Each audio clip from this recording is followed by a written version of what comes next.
नमस्कार दोस्तों, मैं जयप्रकाश लाइच आपका हार्दिक स्वागत करता हूं। आज का हमारा क्वेश्चन है एल लंबाई की एक समान जंजीर।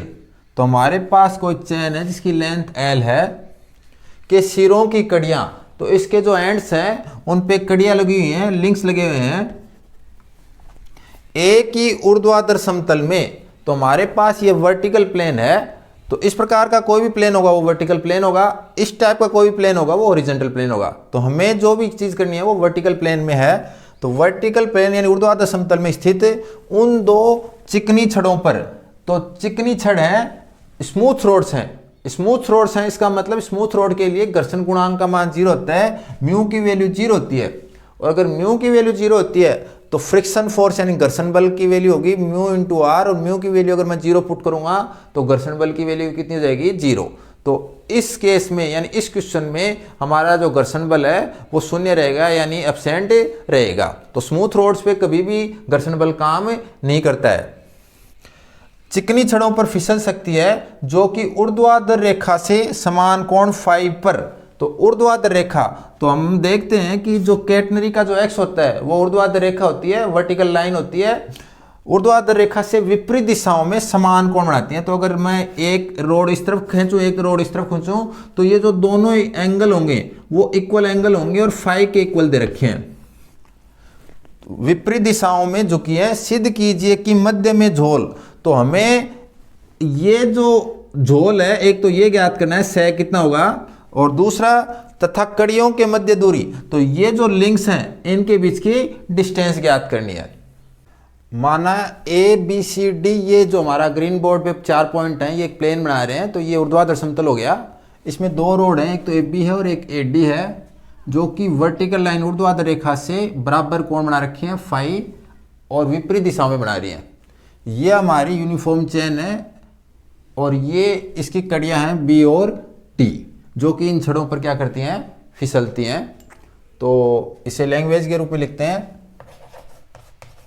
माना ए बी सी डी एक ऊर्ध्वाधर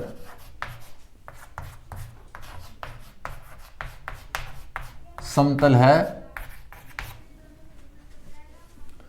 2 चिकनी स्मूथ रोड्स हैं, 2 चिकनी छड़ें ए बी तथा ए डी ऊर्ध्वाधर रेखा से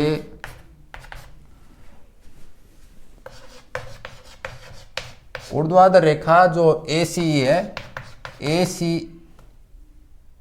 ई सी से समान कोण फाई पर विपरीत दिशाओं में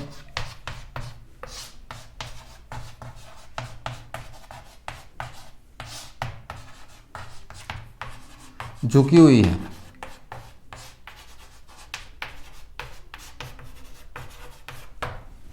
अब ये जो छड़े हैं ये चिकनी छड़े हैं, स्मूथ रोड्स हैं। तो चिकनी छड़ों के लिए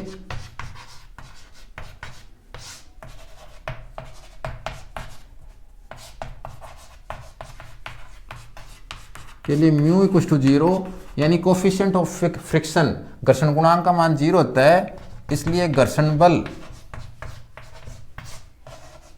friction force F equal to 0, क्योंकि F की वैल्यू किसके बराबर होती है, म्यू इंटू आर के, और म्यू की वैल्यू 0 है तो 0 को आर से मल्टीप्लाई करेंगे तो F की वैल्यू भी कितनी हो जाएगी, 0 हो जाएगी। तो कहने का मतलब है जब ये कड़ियां इस रोड पे फिसलेंगी तो उस समय इन पे घर्षण बल कार्यरत नहीं होगा। एल लंबाई की एक समान जंजीर की कड़ियां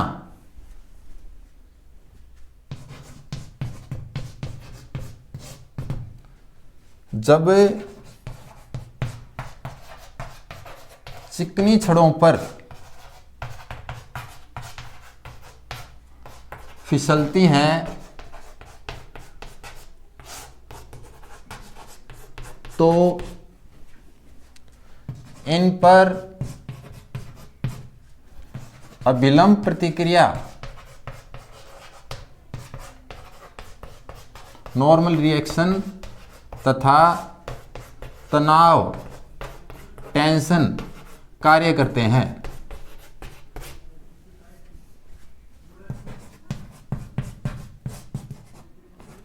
तो जब ये फिसल रही है तो इस पे दो चीजें काम करेंगी, एक तो परपेंडिकुलर रोड के 90 डिग्री पे नॉर्मल रिएक्शन काम करेगी, और विरामावस्था में होंगे तो इसी की अपोजिट डायरेक्शन में तनाव बल काम करेगा।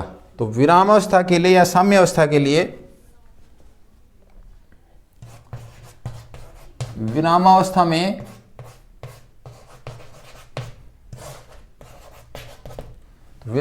क्या होगा, जो नॉर्मल रिएक्शन है आर है वो किसके इक्वल होगी, टी के इक्वल होगी, यानी तनाव के इक्वल होगी, टेंशन के इक्वल होगी, और दोनों अपोजिट डायरेक्शन में काम करेगी।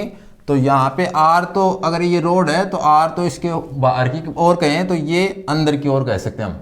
तो दोनों अपोजिट डायरेक्शन में हम काम कर रहे हैं, तो विपरीत दिशाओं में। सीधी सी बात, अगर ये विपरीत दिशाओं में नहीं होंगे तो विरामावस्था में नहीं होगा, तो अपोजिट डायरेक्शन में ये काम कर रहे हैं। अब हम सबसे पहले सी का मान ज्ञात करेंगे। तो सी का मान ज्ञात करने के लिए हमें पता है कि इस जंजीर की लंबाई एल है, तो ये जो लेंथ होगी ये आर्क लेंथ यानी ये L/2 होगी, और अगर ये एंगल साई हो तो साई की वैल्यू हमें 5 प्राप्त होगी। इसे प्राप्त करने के कई मेथड हैं। मान लीजिए मैं इस राइट एंगल ट्राइंगल को लेता हूँ, तो ये एंगल फाई है, यहाँ पे डी पॉइंट पे 90 डिग्री है, तो इस पॉइंट पे जो एंगल बनेगा वो एंगल बनेगा 90 - 5, और अगर ये 90 - 5 है तो ये 90 होने के कारण ये एंगल फाई होगा, और ये फाई है तो ये दोनों शीर्षाभिमुख कोण होने के कारण वर्टिकल अपोजिट एंगल इक्वल होते हैं, इसलिए ये एंगल भी कितना हो जाएगा, 5 हो जाएगा। आप चाहो तो इस रेखा को आगे नियता में मिला के उस समकोण त्रिभुज यानी इस समकोण त्रिभुज की सहायता से भी ये एंगल ज्ञात कर सकते हो। आप चाहो तो ये 90 डिग्री है, ये अगर हम सोल्व करेंगे तो 90 - 5 मिलेगा, और एक रेखा के ऊपर बनने वाले कोणों का योग 180 डिग्री होता है। ये कोण फाई लिया तो ये कोण भी ये कोण साई है तो ये कोण भी साई होगा, और एक रेखा के ऊपर बनने वाले कोणों का योग 180 डिग्री होता है। तो 90 - 5 + 90 + साई = 180 डिग्री मिलेगा। 90 डिग्री + 90 डिग्री 180 डिग्री, तो 180 डिग्री से 180 डिग्री कैंसिल, और ये माइनस का फाई अगर राइट हैंड साइड में ले जाएंगे तो साई = कितना मिल जाएगा, 5 मिल जाएगा। आप इससे भी नहीं निकालना चाहें तो डायरेक्ट फॉर्मूला भी काम में ले सकते हैं कि त्रिभुज के दो कोणों का योग तीसरी भुजा को आगे बढ़ाने पर बनने वाले कोणों के योग के बराबर होता है। तो उससे हम कह सकते हैं कि 5 + 90 = 90 + साई, तो 90 + साई, तो 90 से 90 कैंसिल, तो 5 = साई, यानी साई की वैल्यू किसके इक्वल आएगी, 5 के। तो कोई भी मेथड काम में ले हमें साई की वैल्यू 5 प्राप्त होगी। ऐसा एक क्वेश्चन हमने सोल्व किया था पहले, जिसमें ये एंगल 60 डिग्री दे रखा था और सर्किल में हमने सर्किल दे रखा था ए रेडियस का, तब हमें ये एंगल कितना प्राप्त हुआ था, 60 डिग्री। तो हमें ये एंगल 5 दे रखा, तो ये एंगल कितना प्राप्त होना चाहिए, 5। आप किसी भी तरीके से सोल्व करें। अब मैं सी की वैल्यू ज्ञात करने के लिए फॉर्मूला काम में ले रहा हूं बिंदु डी पर। तो बिंदु डी पर मैं अगर नए समीकरण काम में लूँ, इंट्रिंसिक इक्वेशन काम में लूँ, S = C tan साई, तो S की वैल्यू तो है L/2 = C × tan साई की वैल्यू 5।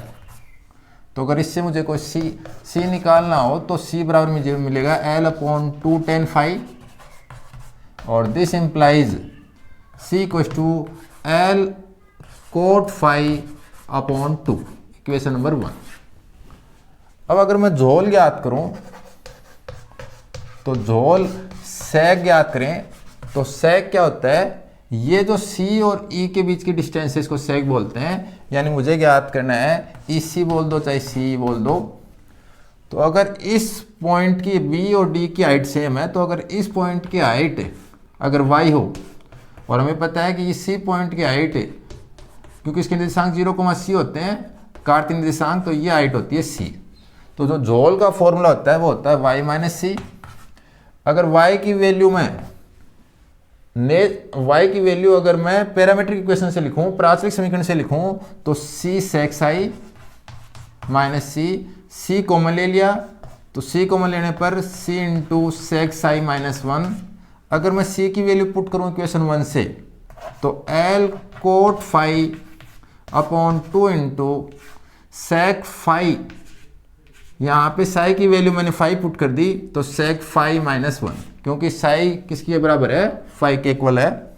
क्योंकि आंसर हाफ एंगल में है तो इसे मुझे सोल्व करके हाफ एंगल में चेंज करना पड़ेगा। तो मैंने लिखा L/2 into cos phi upon sine phi into में 1 अपॉन कोस फाई माइनस 1। एलसीएम लिया तो L cos phi upon 2 sine phi, LCM लिया तो मुझे मिलेगा 1 minus cos phi upon cos phi.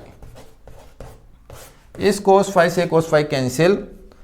इसमें अगर हाफ एंगल का फॉर्मूला लगाएंगे तो मुझे मिलेगा L इंटू 2 साइन स्क्वायर 5/2, और नीचे अगर हाफ एंगल का फॉर्मूला लगाएंगे तो मुझे मिलेगा 2 इंटू 2 साइन 5/2 इंटू कोस 5/2। तो एक 2 से एक 2 कैंसिल, साइन स्क्वायर है यहाँ पे, एक साइन 5/2 से एक से कैंसिल हो जाएगा, तो मुझे मिलेगा इक्वल में L into sine 5/2 upon 2 into cos 5/2। तो वैल्यू आ जाएगी L tan 5/2, और अपॉन में 2 लिख दो चाहे L/2 लिख दो, तो L/2 इंटू tan 5/2। तो ये हमें कितना प्राप्त हो गया, झोल प्राप्त हो गया, सेक प्राप्त हो गया। अब हमें इन कड़ियों के बीच की दूरी ज्ञात करनी है। अब हमें कड़ियों के मध्य की दूरी ज्ञात करनी है, डिस्टेंस बिटवीन द लिंक्स। तो कड़ियों के मध्य दूरी,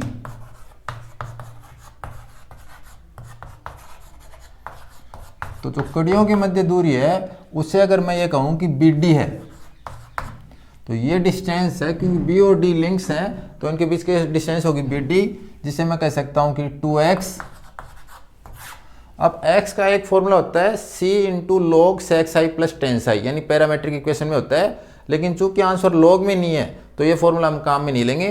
बाकी अगर ये हम आंसर लिखते हैं तो आंसर सही है, लेकिन चूंकि आंसर पहले से गिवन है तो हमें वही आंसर लाना है, इसलिए हम ये लॉग का फॉर्मूला नहीं ले सकते। तो हमें कौन सा फॉर्मूला लेना पड़ेगा, हाइपरबोलिक का। तो हमने एक फॉर्मूला पढ़ा है S = C hyperbolic sine x upon C. इसे सोल्व करने पर मुझे x की वैल्यू मिलेगी x = C into hyperbolic sine inverse S upon C. तो इस फॉर्मूले की से मैं वैल्यू पुट कर रहा हूँ x की, तो मुझे मिलेगा 2 इंटू सी, 2 पहले से यहाँ पे, तो 2 into C hyperbolic sine inverse S upon C. तो बिंदु D पे देखें और चाहे बिंदु B पे देखें, जो S की वैल्यू है वो L/2 है। तो हम अगर S की वैल्यू L/2 रख दें और C की वैल्यू अगर मैं इक्वेशन 1 से पुट कर दूं तो मुझे क्या आंसर मिलेगा वो देखिए। तो यहाँ पे 2C की वैल्यू रखनी है, तो आप 2 अगर इधर मल्टीप्लाई करो तो 2C की वैल्यू जाएगी, चाहे आप C की वैल्यू रख के बाद में 2 से 2 कैंसिल कर देना, लेकिन बात है कि ये वैल्यू हमें प्राप्त होगी L कोट फाई। यहाँ पे हाइपरबोलिक साइन इनवर्स S की वैल्यू मैंने पुट की L/2 और C की वैल्यू दोबारा मैंने पुट की यहाँ पे L कोट फाई अपॉन 2 लिख दो, चाहे इसको ऊपर लिख दो।